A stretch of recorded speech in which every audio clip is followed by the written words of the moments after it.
Hi, welcome. This is the Biomedical Engineering News. I'm your host, Nicholas A. Casado, and I'm so grateful to be here. Hope you guys are too. Today is January 25th, 2021. It's been this long. Can you believe it? I think I need to update my text right here. I seem to have it on the old year, and I also have a phone number. We're live on YouTube right now, so I'm very grateful to be here. The phone number I haven't been able to get work in a while, but it's up there, so call in at 424-230-8808. And we've got a bunch of fun things lined up today. What we got? First up, we got atomically precise noble metal nanoclusters. And what does that mean in Malaysia? Well, there's biomedical applications. We're going to find out. Here we go. Quick one. Award-winning bioengineering grad student win her sense of medical innovation. Yeah. And the top Korean startups in biotech, what to watch out for, who's on the up and up. I saw there was this one guy, Zhong Shang. Maybe he went from 7 billion to like 80 billion over the course of a year. Crazy. You've got to have a lot of money to have that much money. Next up, we got harnessing mechanobiology for tissue engineering. Hopefully that'll be an abstract. Quick little rundown, try to break it down. And we got finally for our fun little segment, we've got Weston A. Price Foundation.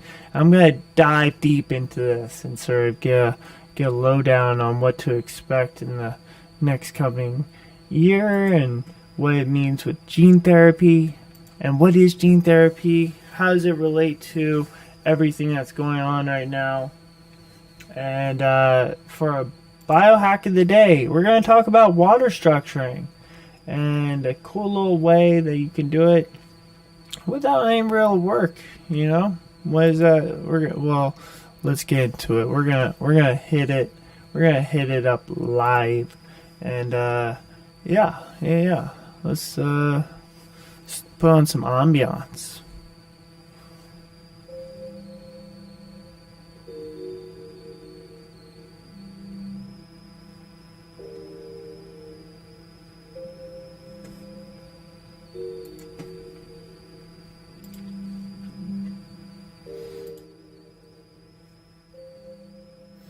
Okay, yeah, so we're continuing on with the atomically precise noble metal nanoclusters.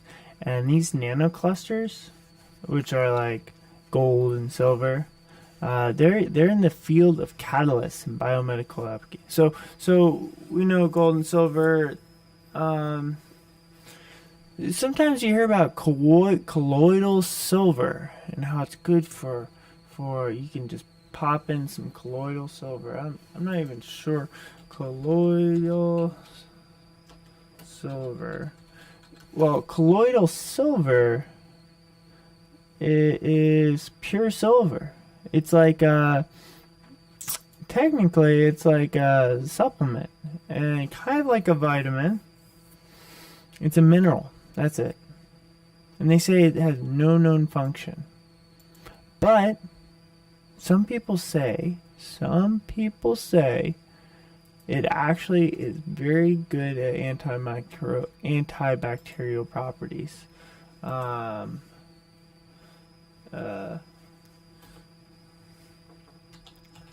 benefits. Yeah, because you never know. You got Dr. Oz talking about it. I'm not sure. Healthline talking about it. Very well health. 25 amazing. We love numbers. All right, so for number 1, colloidal silver, it has been found to kill germs. If you believe in germ theory, of course. Germs are bad. No.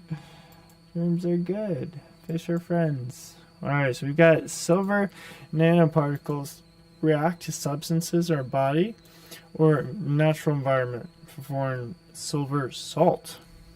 And well, this is mountain well-being, ultra pure. 1, it's antibacterial. We just said that. 2, it boosts the immune system and removes pathogens. Wound care, skin care. 4, treat eye and ear infections. 5, antiviral. 6, anti-inflammatory. 7 is soothes aches. This is a cure-all. Is this snake oil? No, it's silver. It is silver. Yeah. Promotes hair growth, itchy scalp relief, sinusitis. It's like a nasal spray.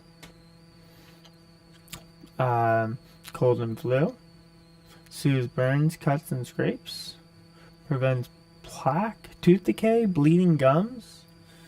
Ease skin conditions, pneumonia, cure a sore throat. Treats ringworm, HIV/AIDS. Fights HIV/AIDS. There you go. Reduces cancer risks. Aids digestion. Treats UTIs. Wow. New place in the urinary tract. Helps with the recovery. Treats eczema and psoriasis. Stops asthma attacks. Kills athlete's foot, nail fungi. Treats traveler's diarrhea and cholera. And I think I took this as a kid. You put it a little bit on a spoon and you just drink it. Apparently it helps.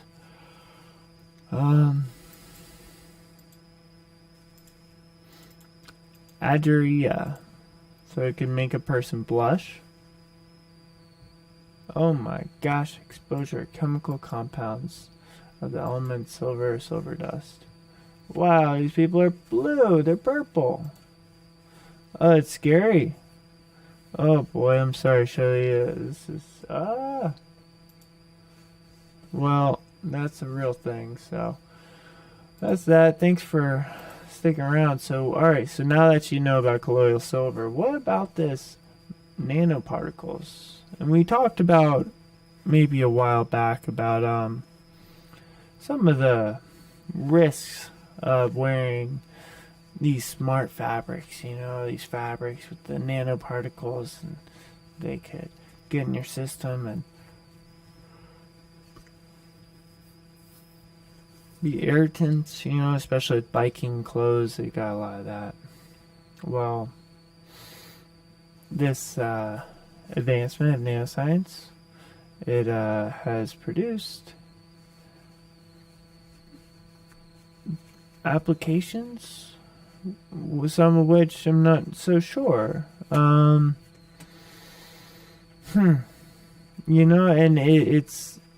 it is very vague. Dr. Rika Raman Nasaruddin has been working on this gold nanocluster for catalysts, and its roles of ligands in catalytic accessibility, activity and reaction pathway, and reaction mechanisms, and improving the stability of the metal nanocluster catalyst. And not really getting into the health benefits, but there's potential for diagnostics and nanocosmetics. Cool.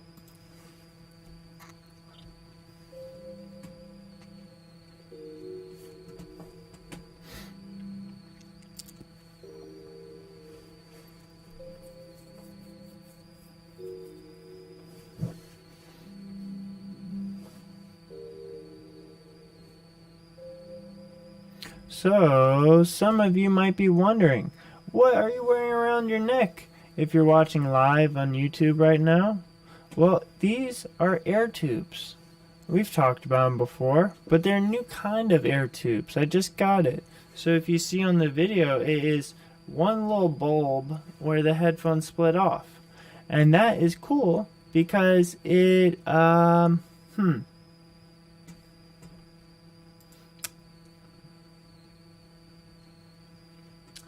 do I adjust this? Well, whatever. I am just grateful that, apparently I've got some weird resolutions. Let me just check this. Video. Alright. Well, we're going to play through it. Next time we're going to adjust it and we're going to have a little bit better resolution. Not worried about it though. We've got some fun things to talk about. Like this award-winning bioengineering grad student and her sense of medical innovation. And that's the Garner's honor for developing biosensors. Alright, so in the University of Texas, as Dallas graduate students is developing biosensors to help physicians make faster decisions that could save patients' lives. Her pioneering work has not only led to scientific publications and pending patent, but also recognition as one of the top young medical researchers in the country. We're talking about Ambalika Tanik,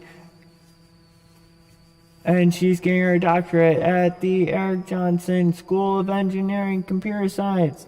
And this is her sensor. Okay, so her biosensor is developed to help surgeons make faster decisions during parathyroid surgery. And it was actually featured in the print issue of Biosensors and Bioelectronics on January 1st, 2021. And she describes it as a first-of-its-kind sepsis testing sensor. And this is the direct electrochemical technique targeting sepsis. And the sepsis device garnered her a first-tier Baxter Young Investigator Award. Wow! Well, here it is. It is rapid testing for sepsis. What? Rapid testing? And you're probably wondering, what is sepsis? Well, I'm wondering the same thing. It is a life-threatening condition that arises when body response of infection causes injury to its own tissues and organs. So its initial stage is followed by suppression of the immune system, such as common signs and symptoms, including fever and just sort of all-around tough time, extreme response to a infection. It is life-threatening. So we should probably test for it, right? Just to make sure it's not crazy, right? Well, whatever. Now we have rapid testing for it. And she is very proud. Looks good. AIDS for surgeons. So if you're having a surgery and you're afraid, oh, there could be an infection right now, this sepsis sensor will test the blood faster, and it doesn't require complicated preparation. It's just a portable device. So this is awesome. It looks like you just have the sensor mounted on the electronic reader device, and then the sepsis testing device is it's actually still waiting patent approval, but it's looking good.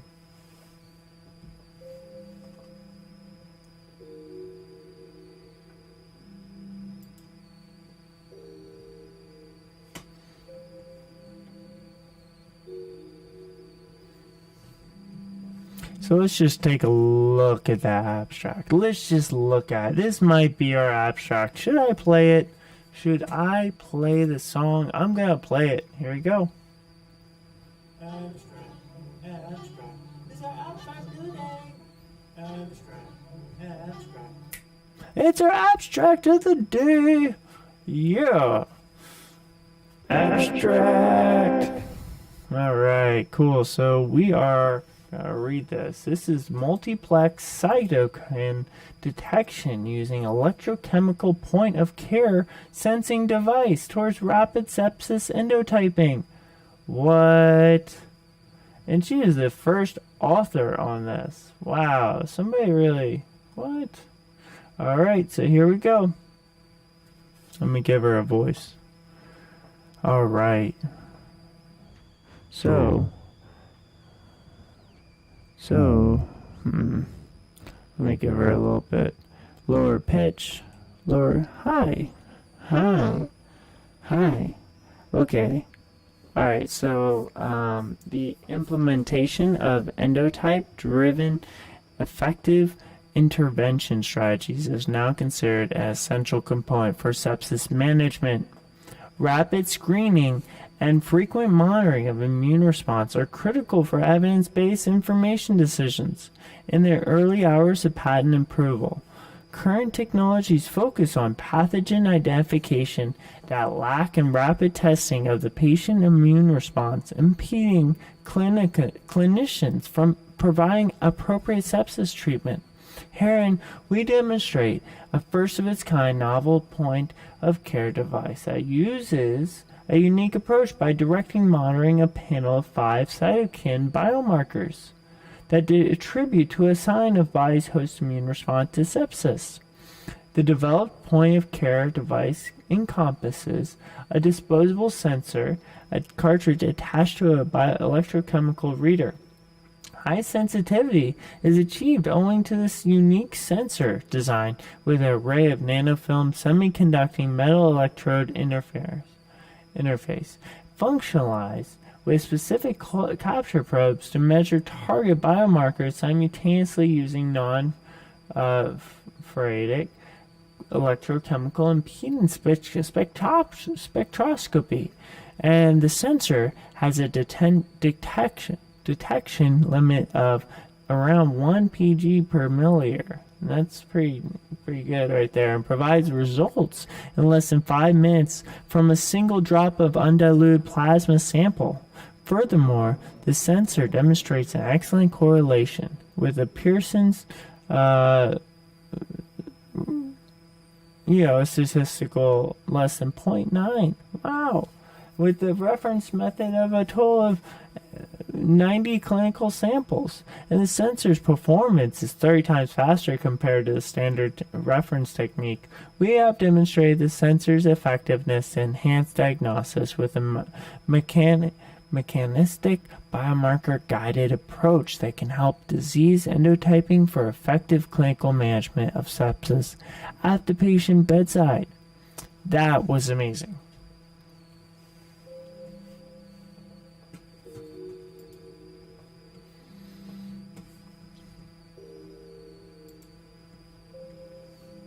All right, here we go. Top Korean startups in biotech to watch for in 2021. So you're probably wondering to yourself, who in the world is Skylabs? Well, here we go. Skylabs is a preventative healthcare company aiming to transform conventional hospital-centric care into patient-centric care with continuous monitoring of its daily life. So previously it developed a ring-type cardio tracker. That's what you see in this photo down here. There you go. So it's targeting, monitoring, atrial fibrillation, which is like irregular heart rhythm. And that's like the little ring right there. It's pretty cool. Popular in 2019, 2020. Then we've got number 2, Noom. Noom is a health and wellness startup using mobile technology to help people to lead better lives. The behavior change company combines mobile technology, AI, and physiology with 100,000 personal coaches' empathy.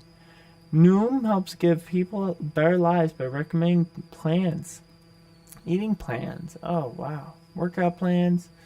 Just like a good buddy. Yeah. Alright, we've got Rocket Healthcare. Rocket is a 4D bioprinting biotechnology company that develops safe and effective organ regeneration using the proprietary biofabrication technologies. With the aid of computer motions, 4D bioprinting can precisely create living cells and biomaterial layer by layer, generating structures that mimic human tissues and organs. Alright. So, it creates cells in 3D space. Maybe print some organs or some tissue grafts, you know? Yeah, look at that. It's got an anti-aging solution such as NMN, which raises NAD levels and helps improve aging-related diseases. Alright, so we've got Genome & Company, which is a Seoul-based startup, provides innovative genomics products and bioinformatics, consulting, sequencing services, and just like a 23andMe type company, except more of microbiome focus. Huh. Okay. So it takes bioinformatics models and strategies, and alright, so it's going to expand into Japanese and Chinese markets. So we have Exosobio, which is a medical and cosmetical company that provides skin regeneration, inflammatory disease treatment, anti-aging products, and tissue repair. The startup provide products focused on exosomes. Exosomes is so hot right now. Oh my gosh. You know, sidebar. Alright, so my dad was going to get a knee surgery, knee replacement, full knee replacement. And I listened to Joe Rogan, and he's always talking about go to Panama for the stem cell treatment because they got the good stuff. And there is a stem cell institute in Panama where they have this stem cell treatment that costs about $20,000. And they put you up in this little hotel, they pick you up from the airport, you stay there for a couple days, then you go home. And it's from human umbilical cord stem cells. And it treats all these sort of symptoms, you know. So if you're gonna get a knee replacement, oh, here we go. Joe Rogan talking about Mel Gibson. Yep. Pretty interesting. Well, that's exosomes, you know. You take it, you know. You can make it from your own. There you go. Exosomes are created by stem cells, stimulate tissue and cellular. So you can get your own exosomes, but in order to get the good stuff, it's got to be from. Alright, next up we got Genoplam, which is a genetic testing startup that combines cutting-edge technology and seasoned employees, professional expertise to change the health and wellness sector. It uses innovative technology and facilities to provide the most accurate and fastest genetic analysis result. Cool. Genetic testing. Another 23andMe. Maybe it's more of like, oh, you're like prone to arthritis. Alright, we've got BioNTech. It's a biotech startup specializing in creating new medical therapies to treat glaucoma, relapse cancer, and incurable diseases. Huh. Okay. Alright, and then last up we have WaveTalk. It's Korea's leading biological sensor startup, which develops laser sensors up to 10,000 times more powerful than today's sensor. And, it's a procedure for bacterial identification analysis can take days. And the biosensor takes a few seconds to identify different bacteria species in large samples, which is amazing. That's actually really cool. They got $6 million in funding from local VC firms such as Aztec Pharma and LB Investments and D2 Startup Factory. Looks good. Thanks, James Jung. Great article.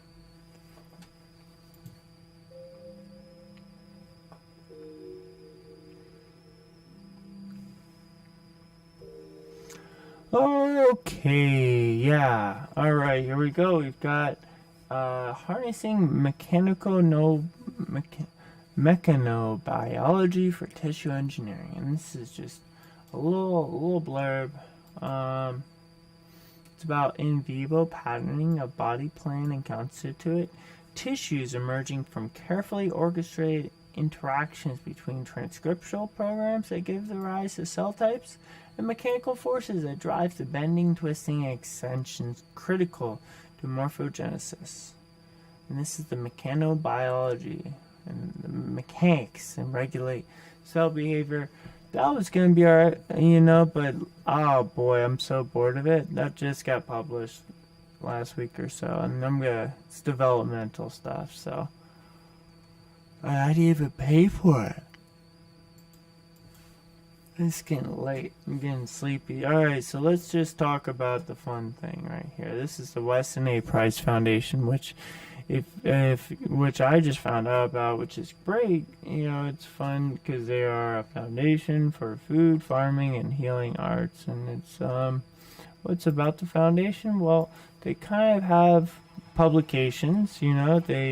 It's a non-profit, tax-exempt charity founded in 1999 to disseminate the research of nutrition pioneer Dr. Weston Price, whose studies of isolated, non-industrialized peoples established the parameters of human health and determined the optimum characteristics of human diets. So it's the concept of when you have a rounded face and you're more naturally native and you're eating your native foods, more of the Paleolithic diet, you can see characteristics of better hair and nails and teeth are a little bit more straight. And whenever you are more urbanized, you kind of have these narrower faces and janky teeth. So maybe if you look at, like, say, the characteristics of an Englishman versus Native Americans, that's the concept that he picked on. And how the humans achieve perfect physical form is the generation of nutrient-dense foods and vital fat-soluble activators, and he promotes the animal fats. And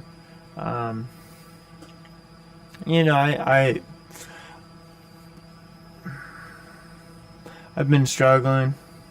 Not really. I've been really appreciating my diet. I eat pretty good. I eat mostly vegetarian lately. I picked up ghee a lot, and I love ghee. Cook with it all the time because it's good for you. But alright, so Weston A. Price, this is the gentleman. You see him here. He's got quite the dapper face, and here's the Aboriginals, and there you go, perfect teeth. Yep, looking good. Good looking people. Yep. Alright, so let's talk about this, what I really wanted to talk about. And this is what I just listened to. Alright, so this is a podcast called Wise Traditions, and it's pretty interesting. They've had a couple episodes on the current pandemic solution, and I was pretty stoked to hear some credible source talk about it and make sense. So this is a snippet that I thought was pretty interesting. I'm going to play for you. If I said everybody needs to take chemotherapy for the cancer they might get, okay? Yeah. That's exactly what is happening. We are being told to take a treatment. This is not prophylactic. It is not helping us. We're being told to take a treatment for a disease we don't have and most likely will not have. And we're being told that using the careful marketing manipulation and propaganda, calling these things vaccines for public health. mRNA is a gene therapy. It's not a vaccination. It's a gene therapy that was originally developed for cancer treatment. That's why I'm using the chemotherapy analogy. This is not a vaccination.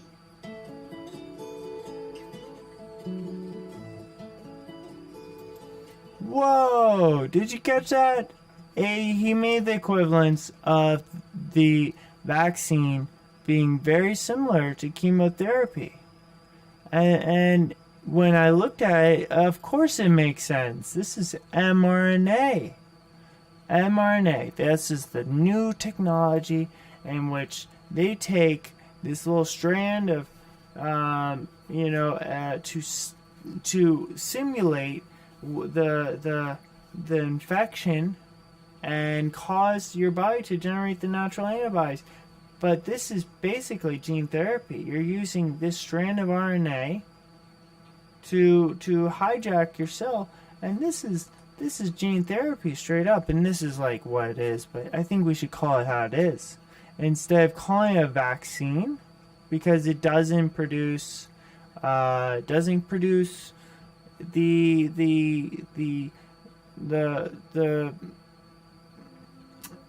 produce the lack of contagion.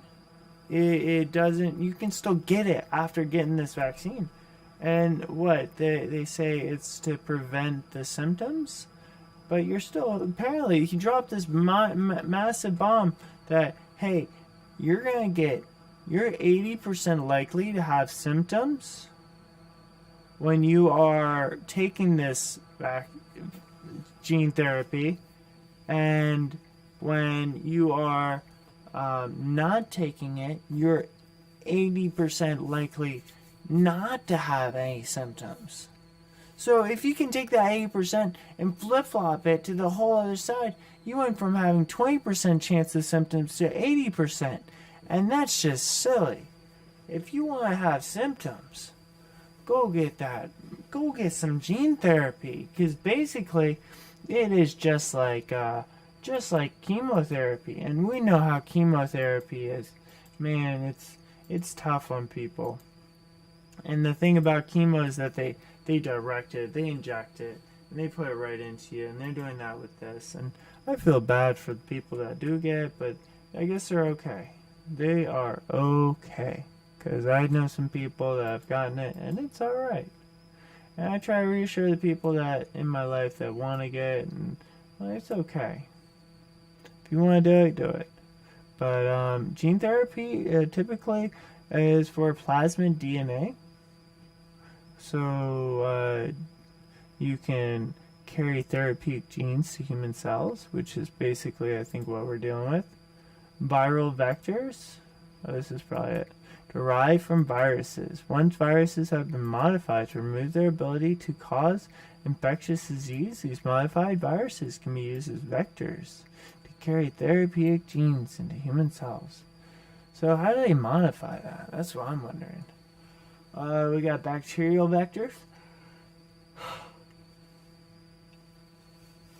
This one's a good one.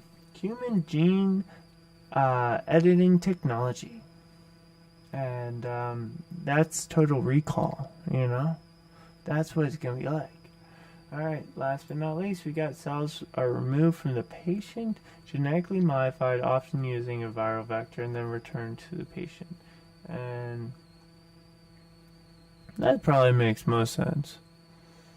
You know? You remove it from yourself, you genetically modify, I guess, and then return it back. That's actually pretty gnarly. Alright, so a little bit more into what gene therapy is. Well, it's replacing missing genes, or it's basically fixing these mutations. And let's talk about chemotherapy. In chemotherapy, it's basically a type of medicine that's used to treat some types of cancer. And yeah, it's pretty interesting. Don't know what to expect of it. They can do IP chemo, intrathecal chemo, IT chemo. So there's IP, which is it's infused directly into the abdomen, and then there's IT, which involves the central nervous system, and then there's a dose-dense chemotherapy, which is the practice of administering chemotherapy more often, but the same dosage of typical chemotherapy. So it's delivered when the tumor cells are growing more rapidly. And then last but not least, you got biosimilars, which is a medication almost similar to an exact copy of another medication. Yeah, new types of medication. And it's a bummer. But just wanted to give you a little rundown. That was our fear monger.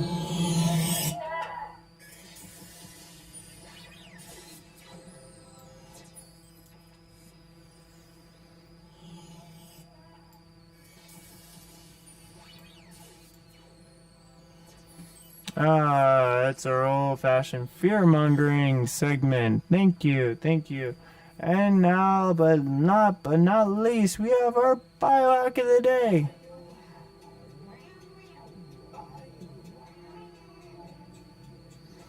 Okay, and for Christmas, I got my girlfriend's mom a Flaska water ball, and it's pretty cool. It is something that has a program. It is a programmed glass water bottle, and this thing has a mind of its own. It is based on the idea of structured water, and you sort of test it at this. Basically, if you put it under a microscope and you freeze the water and you look at the different types of,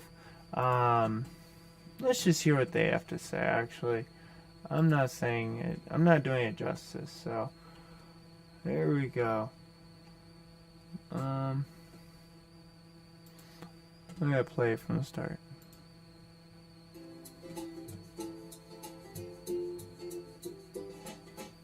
On its way from spring to the tap, water travels through long pipes made from different materials. This is not water's natural environment, and consequently, the natural structure of the water gets lost. The same thing happens in bottles or water dispensers. Using the TPS procedure, a vibrational program consisting of various kinds of information from nature is imprinted into the glass. This information then transfers into the water. So by applying the TPS procedure onto the Flaska bottle, we bring the vibrational structure of the water closer to the structure of spring water. After 5 minutes in Flaska, the structure of the water will change. Various tests show the change in water after being in Flaska for 5 minutes.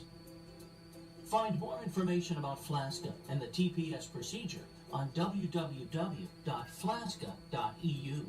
Wow, incredible, right? So that's just a small glimpse of like what this means. Natural to the source, and if you can get spring water, great. And if you can keep it in a glass, even better. But if you can have it structured and live water, you are going to be in for a treat. So that's how we're going to end it tonight, guys. Thank you so much for listening. I'm so grateful for you. I hope you enjoy yourselves, because I know I'm having a good night. And definitely, yeah, check out Flaska if you want. It's like $40 for a bottle. Pretty good. Glass with a cork top. Doesn't get better than that. Alright, have a good night, my friends. I'm gonna wave to you. There you go. Bye. Take it easy.